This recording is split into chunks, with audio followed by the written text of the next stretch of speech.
Now, next is very important result which is called a Hahn-Banach theorem. So that is very important theorem on a Banach space. So what is this theorem? Basically, it is a extension theorem of a linear functional. So what is linear functional?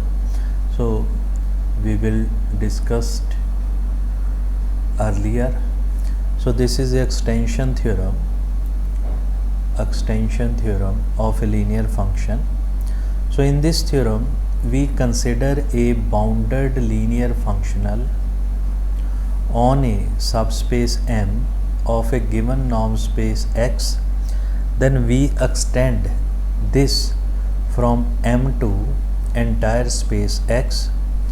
For real Banach space, it was a first proved by H. Hahn in 1927.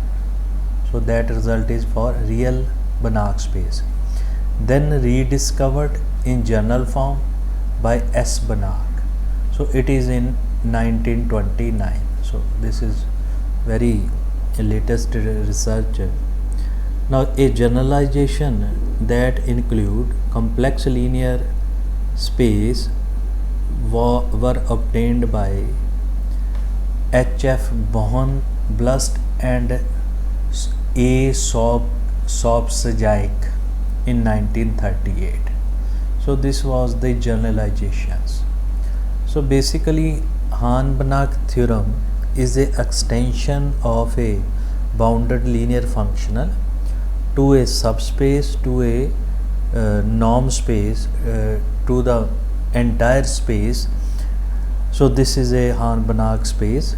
So in this theorem we will introduce some basic result which is called a Jordan's lemma, partially ordered set and totally ordered set. Now what is Jordan's lemma? So Jordan's lemma is equal to, Jordan's lemma is every partially ordered set in which every chain has upper bound has maximal element, has maximum element or maximal elements, right? So this is the statement of Jordan's lemma. So remember every partially ordered set. So first, what is partially ordered set? Partially ordered set, if we defined a some relation on that set and it satisfies three properties. One is reflexive, number two is antisymmetric, and third is transitive. So this is called a partially ordered set, right, in which every chain has upper bound and every chain has upper bound, then it has maximal element, means this partially ordered set has a maximal element. Clear? So this is a Jordan's lemma that we will use in this theorem. So what is partially ordered set? Which satisfies all the three properties. Property number one, which is called a reflexive property, reflexive. Property number two, antisymmetric.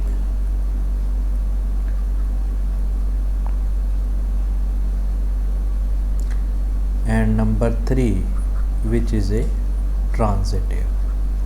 If it satisfies all the three property, then it is called a partially ordered set. So second definition we used, that is called a chain. So chain is also called a totally ordered set, totally ordered set,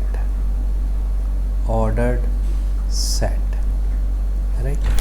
So what is the totally ordered set? So it has three condition. Condition number one, it is reflexive. No, condition number one, which is antisymmetric, antisymmetric, symmetric condition number 2, which is transitive, and third condition is either A is related to B or B is related to A. So this is a third conditions. Clear? So what is antisymmetric condition? Transitive, and this is a third condition. So this is a definition of a totally ordered set. For a partially ordered set which is reflexive, antisymmetric and transitive, right? So that is a relation defined on that set. So remember this definition. And what is Jordan's lemma? If every partially ordered set in which every chain has a upper bound, so in partially ordered set, if every chain has a upper bound, then that partially ordered set has maximal elements. So remember that Jordan's lemma that we will use in the Horn-Banach theorem. So to prove the Horn-Banach theorem, so this is very important result expected for examination. That is lemma, if M is a linear subspace of a norm-linear space N and X0 belongs to N such that X0 does not belongs to M. Clear? So this is M, which is subspace of N, and this point X0 which belongs to N but does not belongs to M, right? Number 2, then we define M0, which is equal to M plus generated by X0 is the linear subspace spanned by M and X0. Then F can be extended to F0. What is F? F is bounded functional. This bounded functional can be extended to F0 defined on M0, right? So this F is bounded functional on M. So remember that this is bounded linear functional on M. This can be extended to F0 and this F0 is on M0 such that they have the same norm, right? They have the same norm. So that is the lemma. So this is very important lemma that we will used in the Horn-Banach theorem. So to prove this lemma, we have two cases. Number 1, the given norm linear space is a real norm space.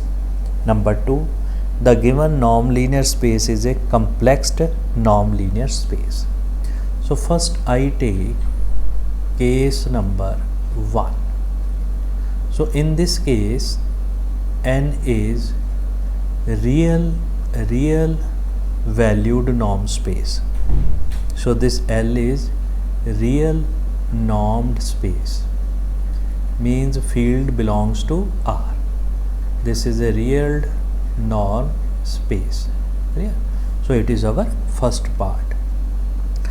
Now X0, this is some vector which does not belongs to M, but X0, this vector belongs to N, right?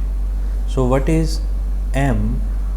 So this is a total norm space N and this is its subspace. So this is a M. So what is the situation of X0? X0 does not belongs to M, so it is outside M and inside N.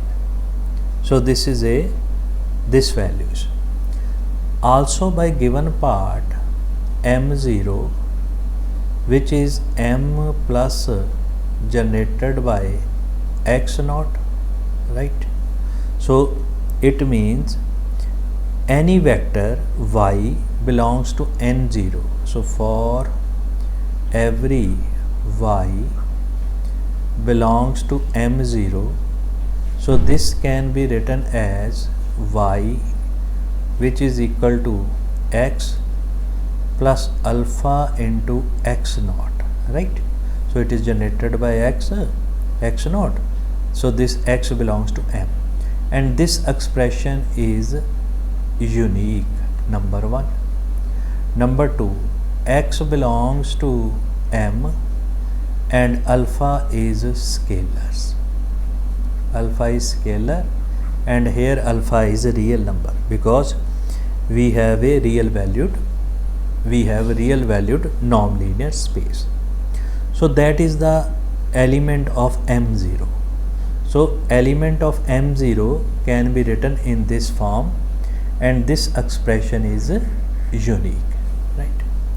Now we define a function f0 which is from M0 to R, and this is defined by f0 and vector of M0 which is a y. So this is a y. So what is y? f0 which is x plus alpha x naught, and what is this? This can be written as, so we define a function, so this is equal to first part which is fx, right? So because we want to find out the extension of M, so this is fx plus alpha into r0, so where r0 is some real number, where r0 is some real number, right? So this is a equation number 1, right? So we define this function, this functional. Now clearly, so we define in this way, so clearly f0 x, right, when y is equal to x, x belongs to M, so this is equal to f of x for every x belongs to M. So clearly it satisfies this condition, it means it is a extension of M0, right? So here we define this way. Now definition of f0 together with the linearity of f implies that f0 is a linear extension of f. So clearly by definition f0 is a related to f of x, so it is a linear as well as it is a linear extension of f. So also it implies f0 which is a linear extension of linear function f, right? F is functional on M and f0 is a functional on M0, so clearly it is a linear extension of f0. Now next part is, my purpose is norm of f0 and norm of f should be equal, right?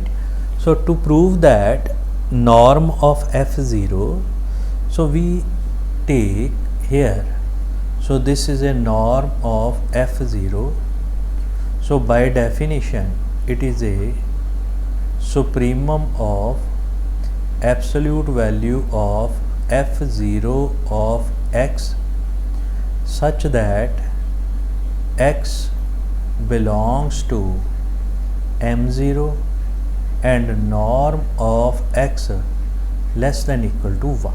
So this is a simple definition of norm.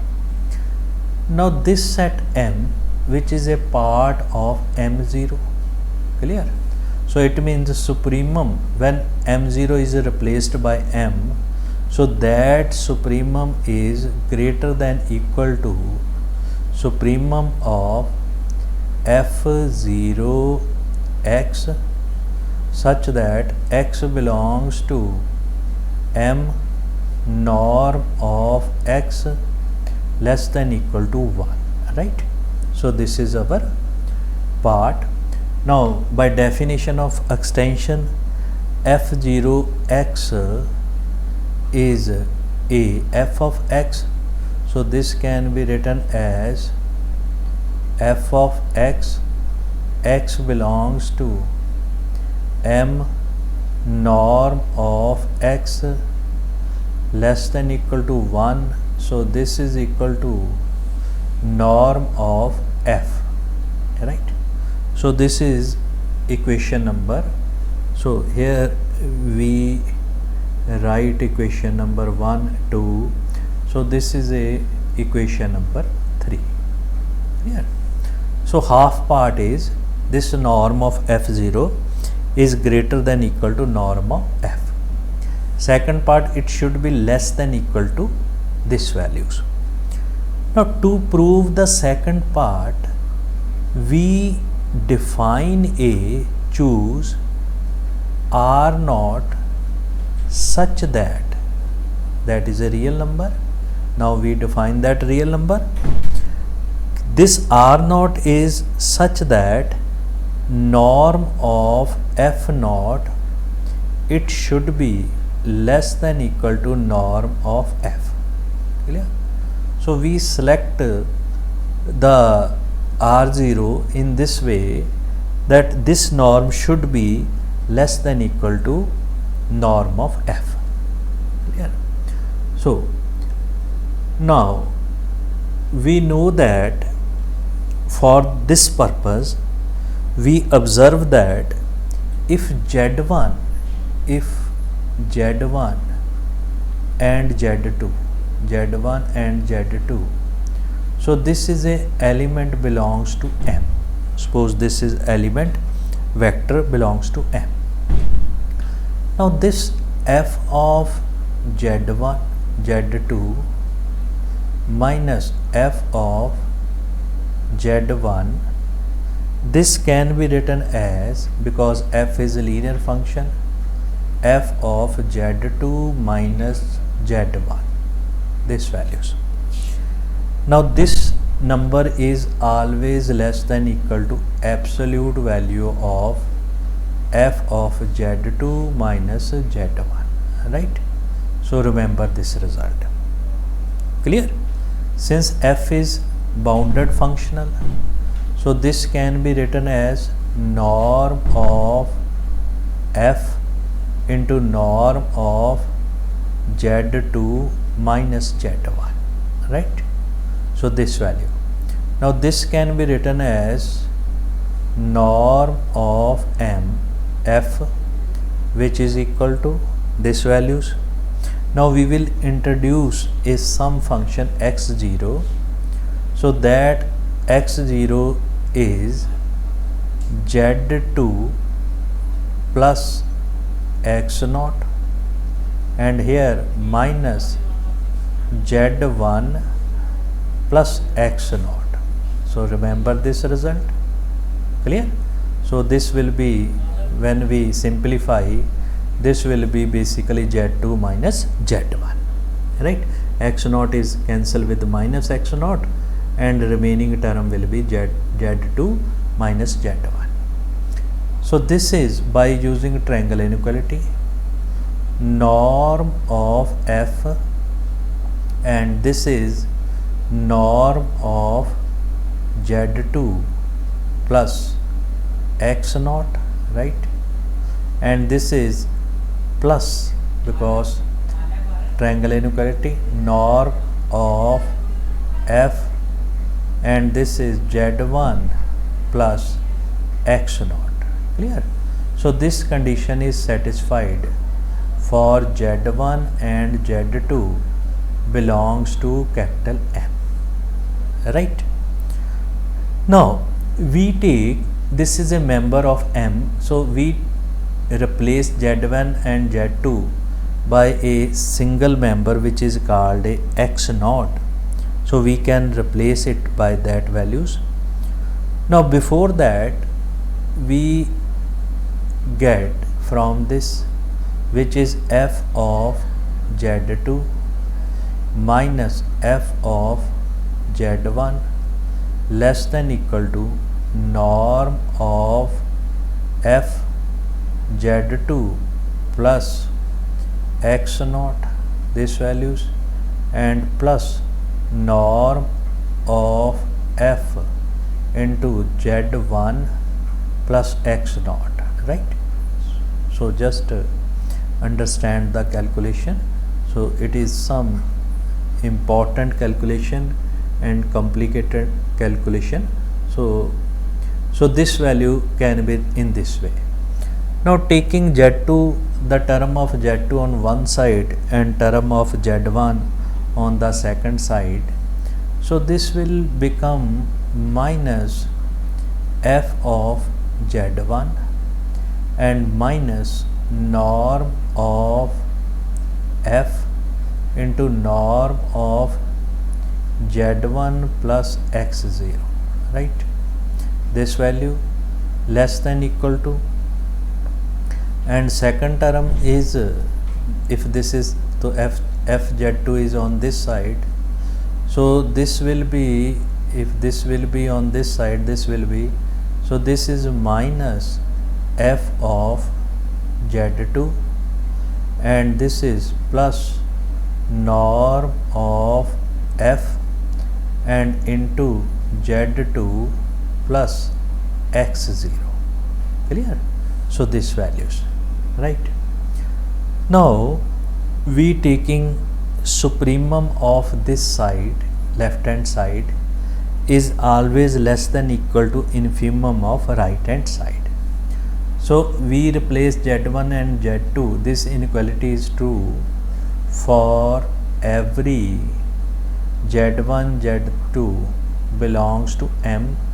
So we replace this vector z1 z2 by a new vector x dash.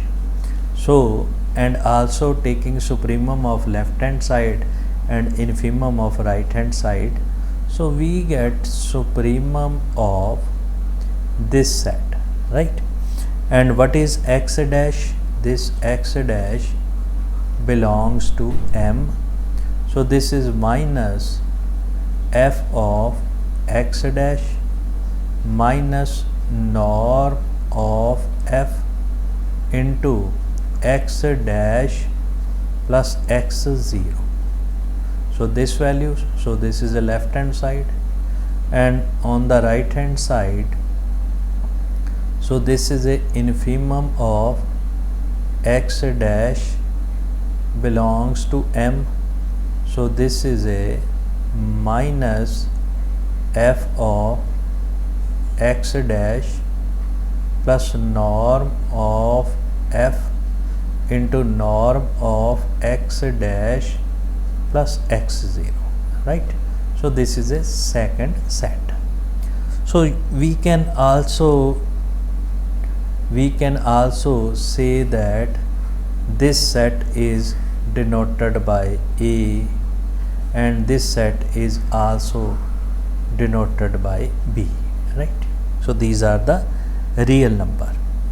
Now choose R0, choose R0 such that, choose R0 such that this A should be less than equal to R0 less than equal to B. Clear? So we define in this way and this value is equal to this values. So what is Y? Y is element belongs to M0 and this Y is x plus alpha x0, we know that, and Y is vector belongs to M0. So remember this, if M0, this are values. Now to find that if this is A, in this case A, and this can be written as equation number 3 and this is equation number 4. Yeah. So basically this equation or this equation. Now in this equation we substitute x dash which is equal to x by alpha, right? So basically in this equation we substitute this supremum removed and we substitute x dash which is equal to x by alpha in this equation and this equation, and R0 is the part of this equation. So in the equation number 4. Clear? So use this concept in the equation number 4. So what is that?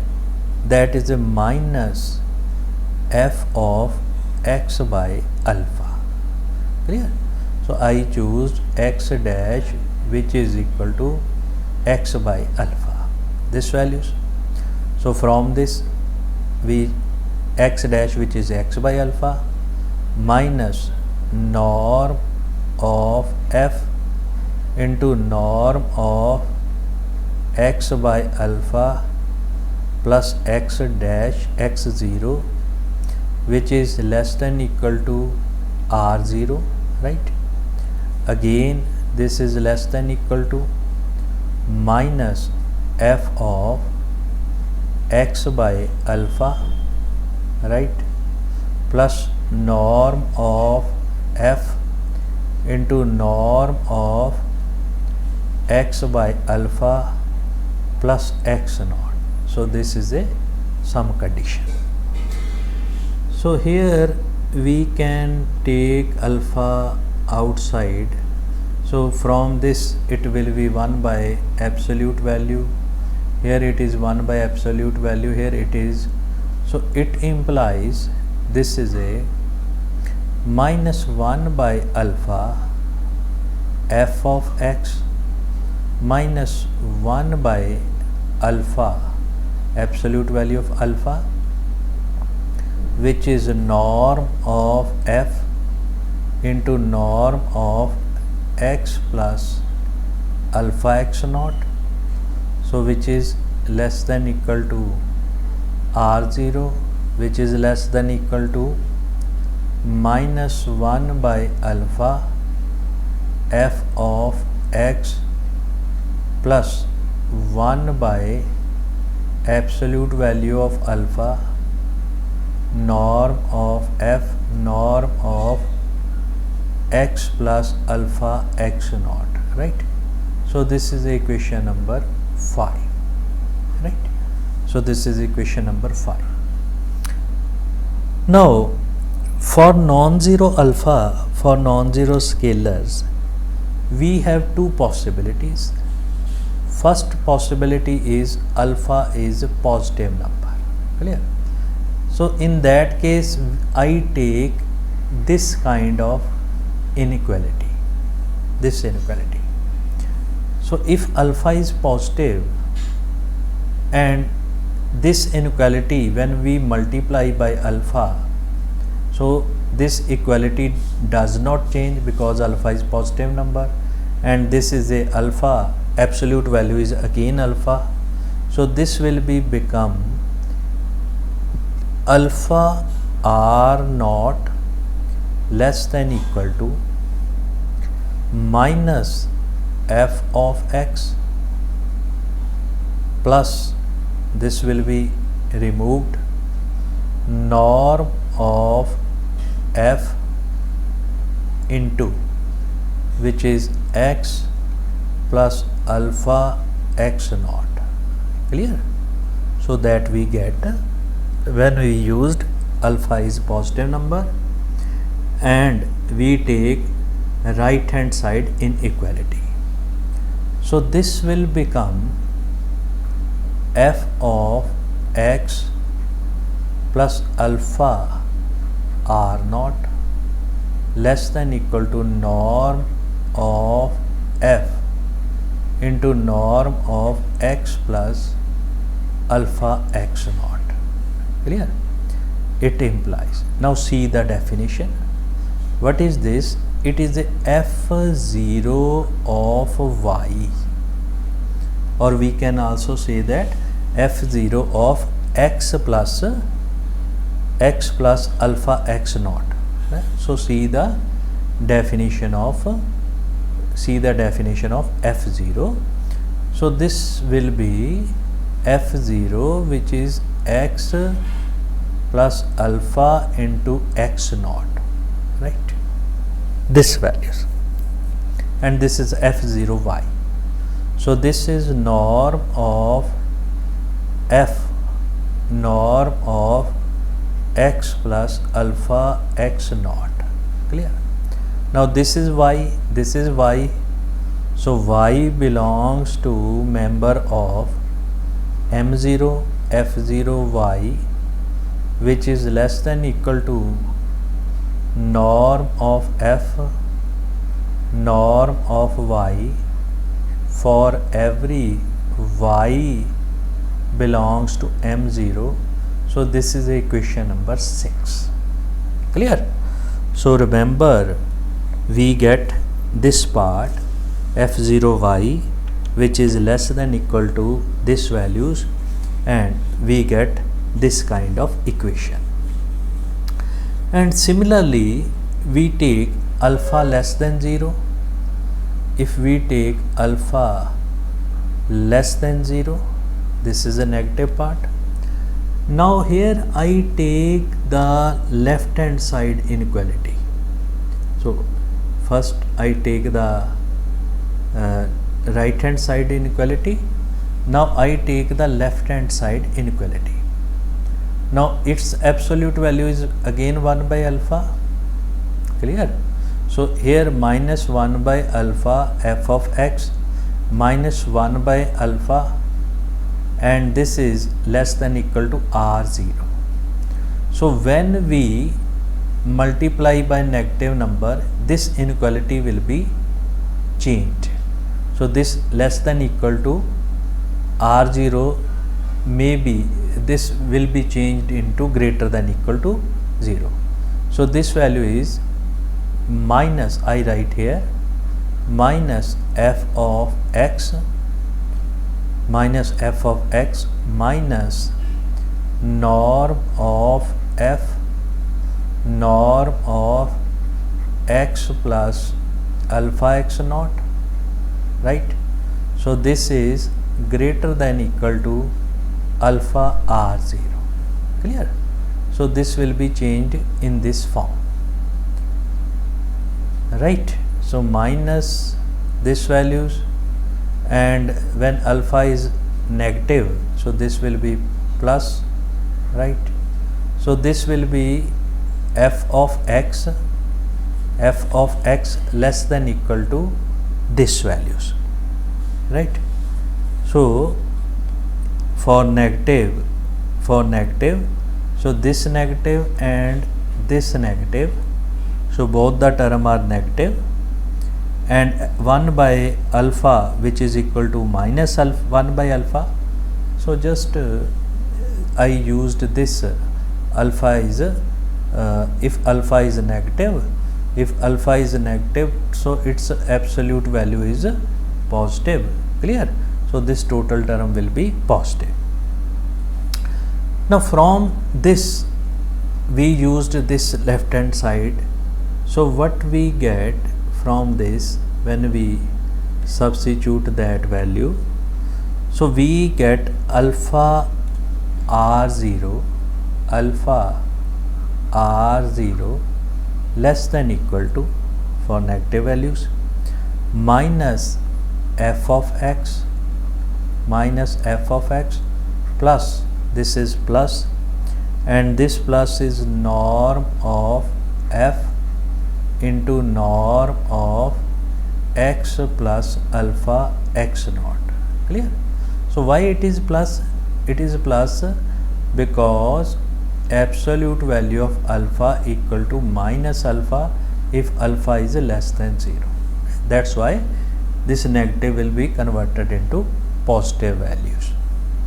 Again on the same line of action, f of x plus alpha r naught less than equal to norm of f norm of x plus alpha x naught, this values.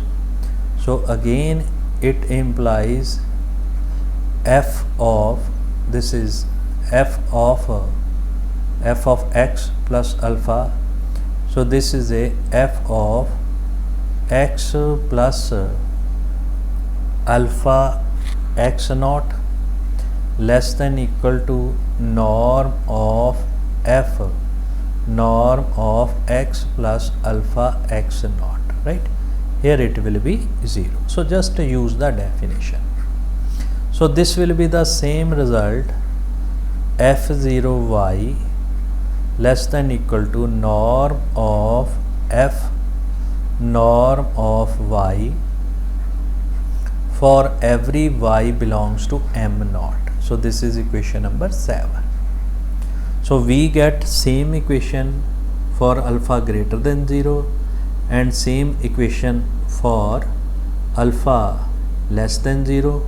So it means for alpha not equal to 0 we get this kind of equation, f0 y which is less than equal to norm of f norm of y when alpha is non-zero. Clear? So we get from both type of equation this values. Now this is positive number. Suppose this equation is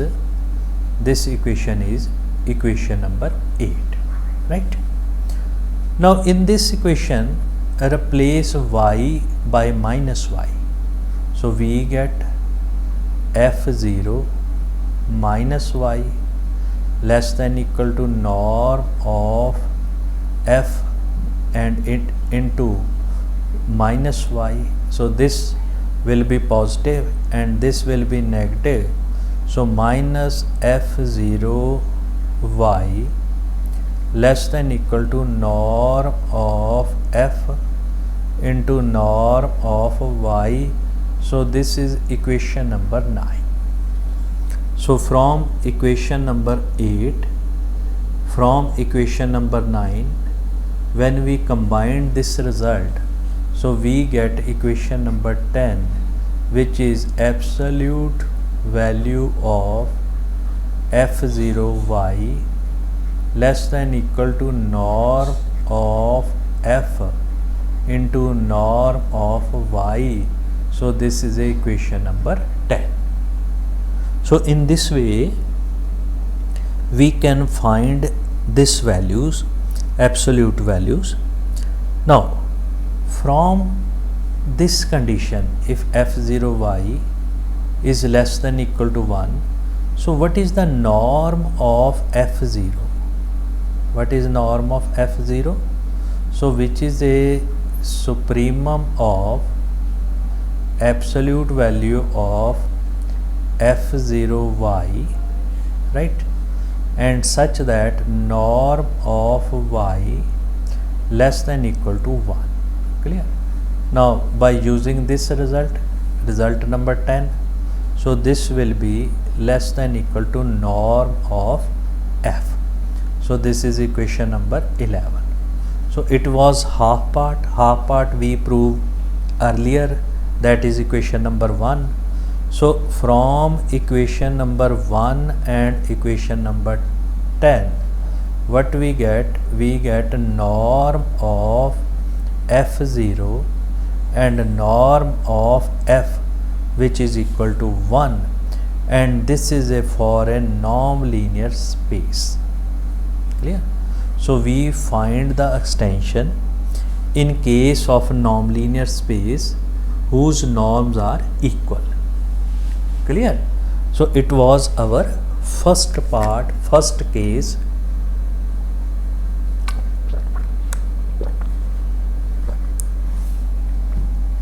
Now in the second case, the norm is a complex space, complex to value non-linear space.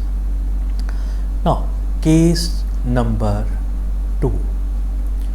So here n is complex norm space, complex normed space. So in the first case it was a real, in the second case it is a complex norm space. Now again we take, let f is complex valued function function on a subspace M of n, right? So that is the only difference. And then we take g some function which is real part of f, and h is some function which is an imaginary part of f. Clear? So g is a real part and h is imaginary part on m. It means this f can be written as g plus iota h, where g and h are real valued function on m. Clear? F is complex valued function and g and h are real valued function on n.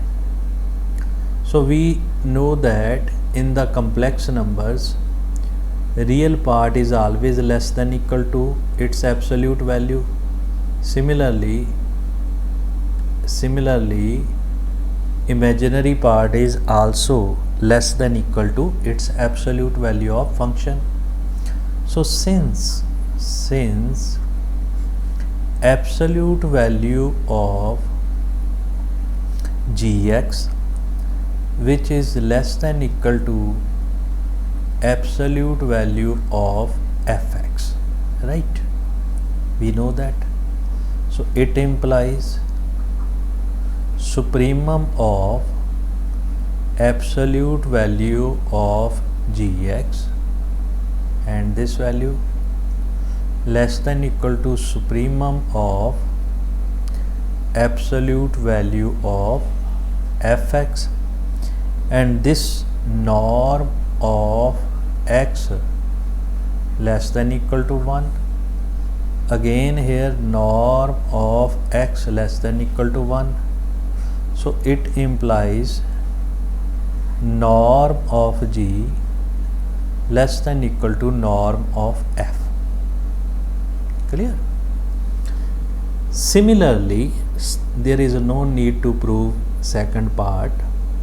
So similarly, norm of h is less than equal to norm of f. Yeah, same on parallel line of this. It means bounded of f implies bounded of g and h. So since f is bounded, then it implies g and h are bounded. So what is the second name of bounded is continuous. Why it is possible? Because since f is bounded, clear? So that's why g and h is bounded. Also we can find a second result. If we replace x by iota x, then g of iota x plus iota h of iota x, this can be written as f iota x. Since f is linear functional, so this can be written as iota f of x, right? Now substitute the value of f of x, which is gx plus iota hx. So this is minus hx, so plus iota gx. Clear? Now equating real and imaginary part. So if we equate real and imaginary part, we find a relation g of x which is equal to h iota x and h of x which is equal to minus g of iota x. So remember, this is suppose equation number 11. So we find a relation between g and h. If we find a relation between g and h, so this gx and hx, now we can convert a f of x function which is a gx plus iota hx, so we can convert into one real valued function. So substitute the value of hx, so this will be g of x minus iota g of iota x. So this is equation number 12. Clear? So also iota g of iota x minus h of x. So we get these values where g is a real valued functional on M, where g is real valued function on M, Clear? So for real valued function, our result is already proved in case number 1. Now it means this g, because it is a real valued function, this g can be extended to g naught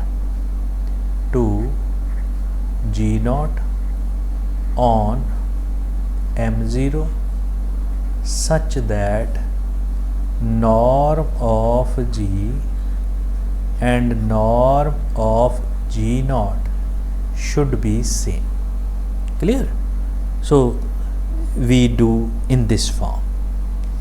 Now again same, we define f0 function which is from M0 to C complex numbers, and this is defined by f0 of x, and this can be written as f0. We can also used y, because we used this as y, so just I replace it as, so define by f0 y which is equal to, ठीक है?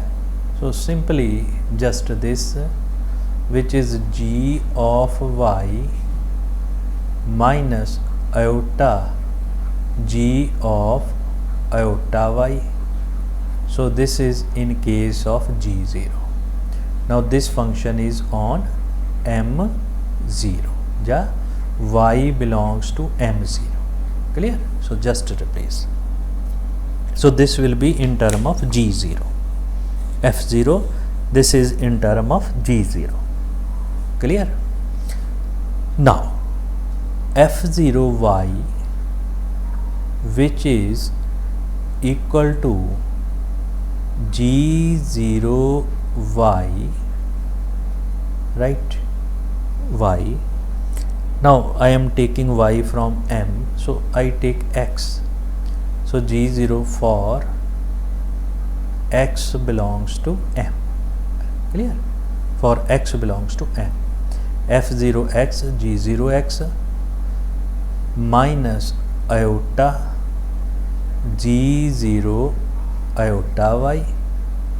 So we know that for, by definition of extension, this can be written as g of x, here it is again x, minus iota g of iota x. So what is this? This is a f of x for every x belongs to M. Clear? So it prove it is a extension. So it implies this f0 is extension of f. Clear? So from this it implies f0 is extension of f, right? So that we prove that it is an extension of f. Now my aim is to prove that it is a linear transformation and then they have same norm with f. Clear? Now to prove linear transformation, first I prove for sum, then I prove for iota, then I prove for scalar, complex scalar.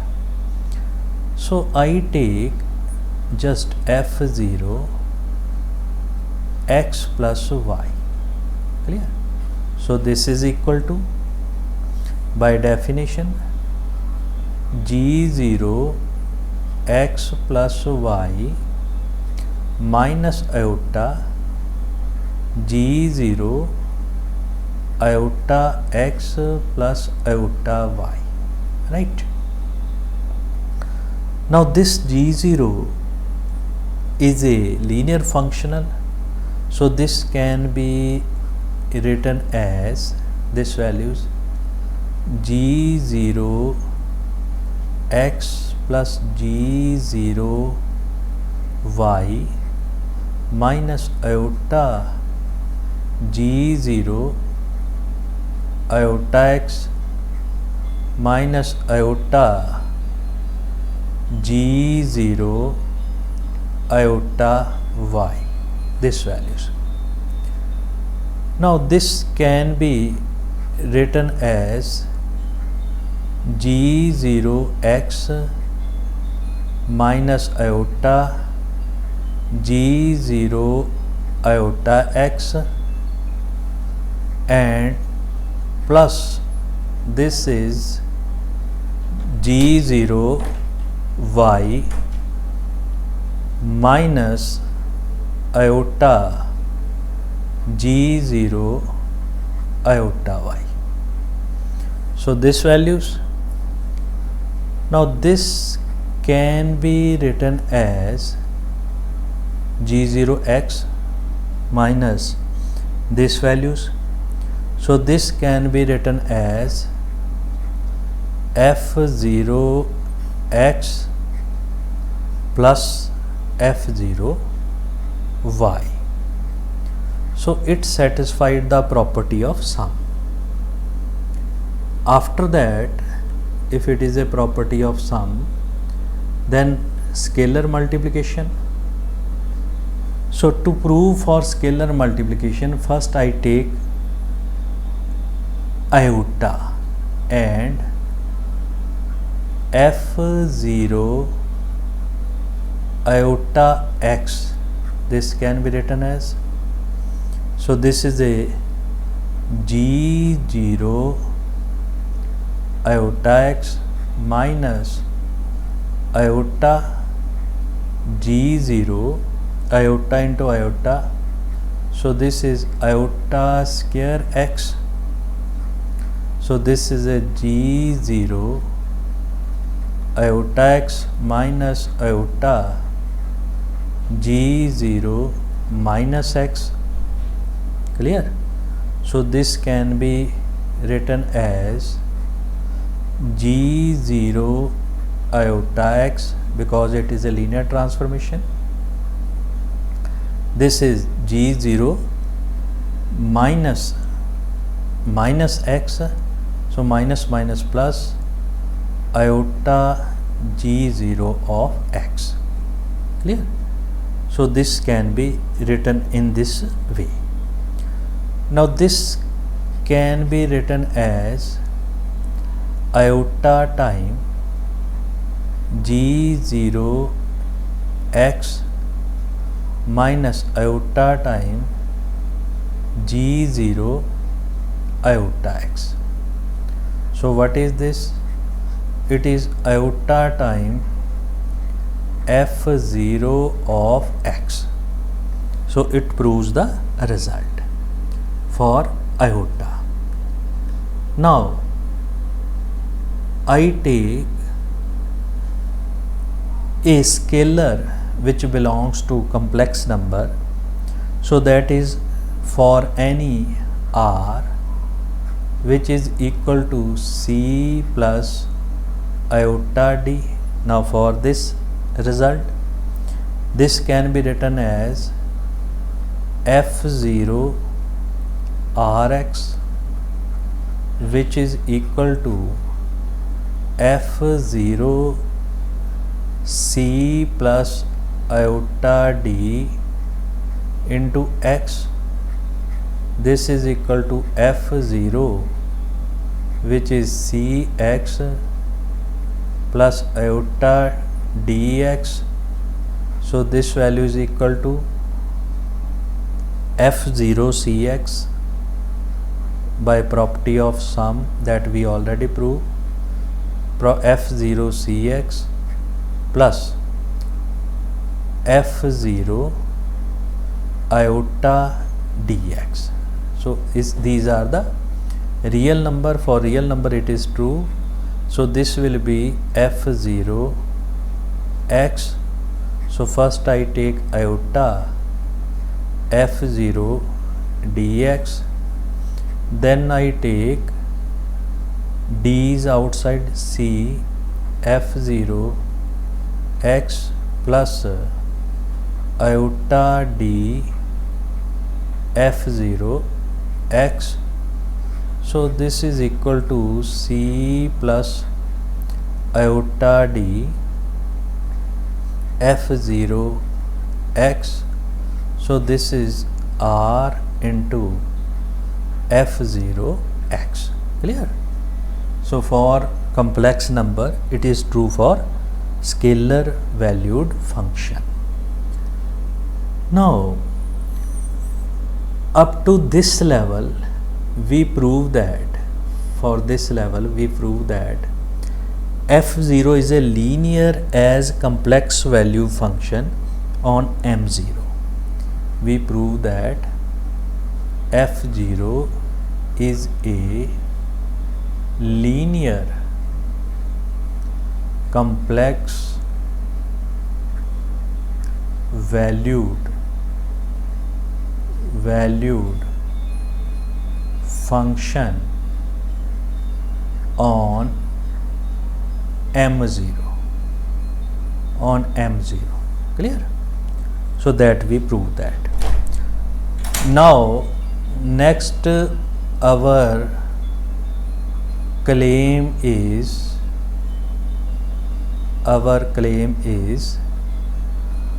norm of f0 which is equal to norm of f. So that is my purpose, that is my claim. Let x is some vector belongs to m0. So this is some arbitrary vector. This is some arbitrary vector. If arbitrary vectors, then complex valued function f of x can be written as f0x can be written as r e the power iota theta, where r is positive, where theta is real number. Clear? Since it is a complex valued function, so we write it in the complex form. So if we write it in the complex form, so this is of this kind. Now absolute value of f0 x, which is absolute value of r e raised to power iota theta, which is absolute value of r into absolute value of e raised to power iota theta. Since its absolute value is 1, so absolute value of r, since r is positive, so it is r. Clear? So we get these values. Also from this definition we can write it as f0, this is e raised to power minus iota theta into x from this. So this value is r. This will be cancelled to each other and remaining will be r. Clear? So we get these values. And what is this values? So this is absolute values, and this is less than equal to, because it is a sum of real part, so this is less than equal to absolute value of g0 e raised to power minus iota theta into x. So this can be written in this form. Clear? So since it is a bounded functional, this is less than equal to norm of g0, norm of e raised to power iota theta, norm of x. Since this norm, this absolute value is 1, so it implies absolute value of f0x less than equal to norm of g0, या norm of g, norm of g0 into norm of x, right? Now we know that norm of g0 and norm of g are equal. So this can be written as norm of g, norm of x, and norm of x, g, is less than equal to norm of f into norm of x. Clear? So from this we get these values. Now it implies absolute value f0x less than equal to norm of f into norm of x. So it means f0 is a bounded functional. Also supremum of this values f0 x norm of x less than equal to 1, and this is less than equal to norm of f. This values. Clear? Now what is the value of supremum? Supremum of this, which is, it implies norm of f0 which is less than equal to norm of f. So this is a equation number A, ja n equation. So it is, the second part is obvious, that we already did in the case number 1. So as we did in case number 1, norm of f0 greater than equal to norm of f, that we did in the case number 1. It implies norm of f0 which is equal to norm of f. So which prove our